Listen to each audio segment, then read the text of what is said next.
A 74-year-old man named Robert, former marathon runner, avid gardener. He woke up one morning and could not get out of bed, not because of a heart attack, not because of a stroke. His doctor ran every standard test.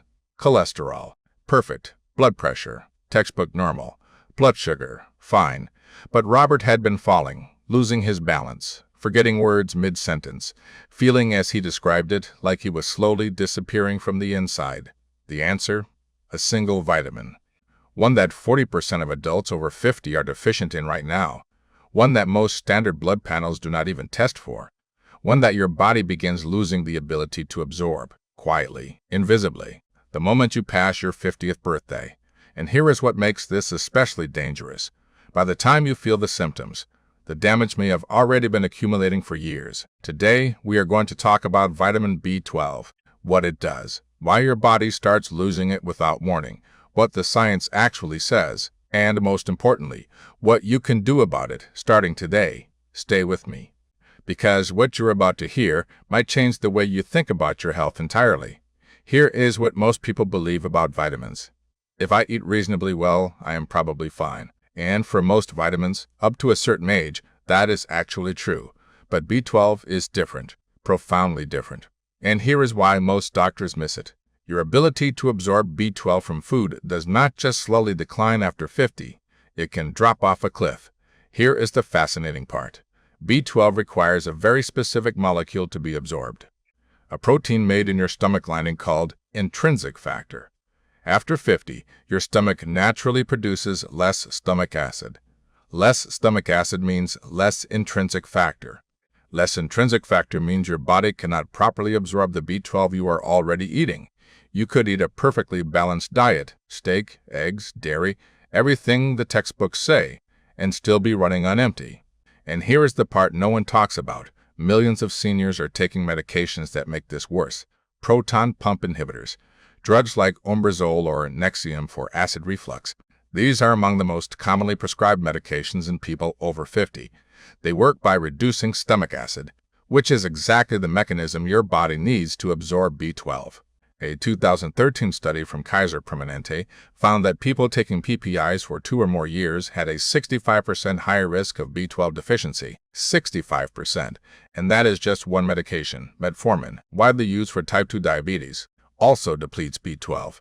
So do certain blood pressure drugs. So, if you are over 50, eating reasonably well, and taking common medications, you may already be deficient and have absolutely no idea.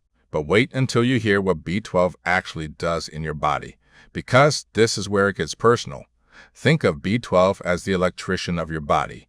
Every nerve in your body, from your fingertips to your brain, is wrapped in a protective sheath called myelin. Myelin is what lets electrical signals travel fast and accurately. B12 is essential for building and maintaining myelin. Without enough B12, that protective coating starts to break down. Signals misfire, slow down, get lost. And this is crucial. Once myelin damage becomes severe, it can be irreversible. This is not a scare tactic.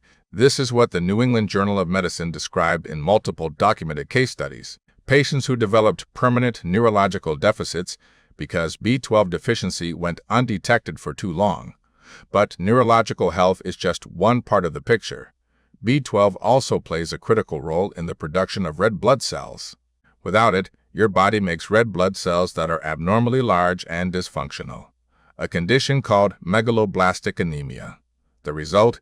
Fatigue that no amount of sleep can fix, weakness, shortness of breath, brain fog so thick that patients sometimes get misdiagnosed with early dementia. Here is a sobering statistic. A landmark study from Tufts University found that roughly 1 in 6 adults over the age of 60 were B12 deficient, and a significant portion of those were in the low normal range that most doctors dismiss as acceptable. Low normal does not mean you are fine. It means you are running your nervous system on a depleted battery. Now, let us talk about the symptoms. Because they do not look like a vitamin deficiency, they look like aging. I want you to listen to this list carefully, and I want you to ask yourself, how many of these have you just accepted as normal? Chronic fatigue, weakness in the legs, tingling or numbness in the hands and feet, balance problems, feeling unsteady, almost like the ground is shifting under you. memory lapses, difficulty concentrating, mood changes, sudden irritability, unexplained depression or anxiety, tongue soreness, a pale or yellowish tint to the skin, headaches, difficulty sleeping. Here is what is heartbreaking about this list. Every single one of these symptoms is routinely attributed to getting older. Patients mention them at annual checkups. Doctors nod sympathetically. Nobody orders a B12 test. And why would they? On the surface, there is no dramatic red flag. No chest pain, no sudden fever. Just a slow, steady erosion of the person you used to be. The fear is not the diagnosis. The fear is missing it, because here is the emotional truth hiding inside the science. B12 deficiency does not just affect your body, it affects who you are. The sharpness you rely on, the independence you have earned, the ability to remember your grandchildren's birthdays, to drive yourself to appointments, to hold a conversation and feel fully present. These are not abstract clinical outcomes. These are the things that define a life, and they are preventable. But what happens next is even more important, because now we need to talk about what testing actually reveals, and why the standard threshold may be failing you. Here is the part no one talks about.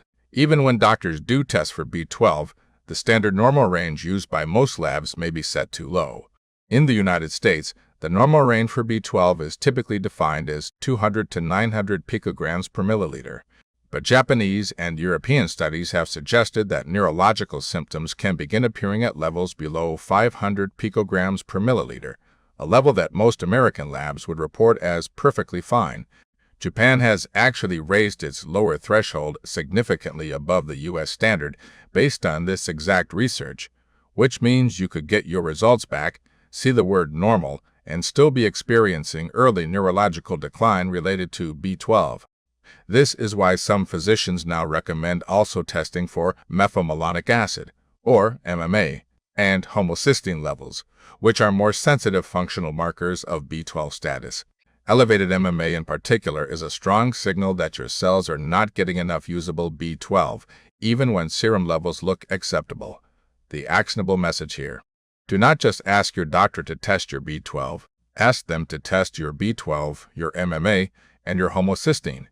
Then ask what your optimal range looks like, not just whether you cleared the minimum bar. In a moment, we will talk about exactly how to correct a deficiency.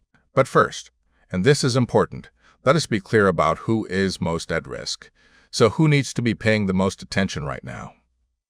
Adults over 50. Simply because of the stomach acid decline we talked about. Anyone taking PPIs or acid blockers regularly. Anyone on metformin for blood sugar management. People who eat a vegetarian or vegan diet. B12 is found almost exclusively in animal products, and plant-based sources like seaweed or nutritional yeast provide inconsistent amounts. Anyone who has had weight loss surgery or gastrointestinal procedures that affect absorption. And this one surprises people, regular drinkers. Alcohol interferes with B12 absorption and storage in the liver. Here is what I want you to understand. This is not a fringe group. This is a significant portion of the adult population over 50, which is precisely why the Institute of Medicine recommends that adults over 50 get the majority of their B12 from supplements or fortified foods, specifically because food-bound B12 may no longer be reliably absorbed. And this is where the good news finally starts, because correcting a B12 deficiency is actually straightforward. If you act, here is the surprising solution, and why it works. Because B12 absorption is the problem, not B12 intake. The solution is not simply eating more B12-rich foods. For people with absorption issues, high-dose oral supplements, typically 1,000 micrograms or more daily, can actually bypass the intrinsic factor pathway through passive diffusion. At high enough doses, a small percentage crosses the gut wall regardless of your stomach's machinery. For more severe deficiencies or where passive absorption is insufficient, B12 injections administered by a physician deliver the vitamin directly into the bloodstream, bypassing the digestive system entirely. Sublingual B12, tablets you dissolve under the tongue, is another clinically supportive option that avoids some of the digestive absorption hurdles. And here is the form that matters. Look for methylcobalamin, the most bioavailable form of B12. Rather than cyanocobalamin, which is cheaper but requires an extra conversion step your body may not always complete efficiently. especially as you age. One more thing. B12 is water-soluble. Your body excretes what it does not use. This means B12 supplementation is considered extremely safe. There is no established upper limit for toxicity in adults. But here is what surprised me when I first saw this data. Studies show that with proper B12 repletion, many neurological symptoms, including numbness, cognitive fog, and balance issues, can significantly improve or even fully reverse if caught early enough. Robert, the man I told you about at the beginning, was told by his first doctor that what he was experiencing was simply age. He accepted it. For 2 years, a new doctor ran the right tests. His B12 was critically low. After 6 months of B12 injections followed by daily supplementation, he returned to gardening. He completed a 5K charity walk. He was, in his own words, himself again. Here is what I want you to take away from this. Aging is not a synonym for decline. Some of what we call aging is actually deficiency wearing a disguise. B12 deficiency is common, it is undertested, and it is profoundly, meaningfully treatable if you are over 50, or if someone you love is. Ask about B12 at your next appointment. Ask for the full panel, and do not accept within normal range as a final answer if something still does not feel right. Your sharpness matters. Your independence matters. Your memory matters, and the science says you may still be able to protect all of it. If this video helped you, share it with someone over 50 who deserves to know this. Hit subscribe for more research-backed health information made for this stage of life. And drop a comment. Have you ever been tested for B12? I read every one.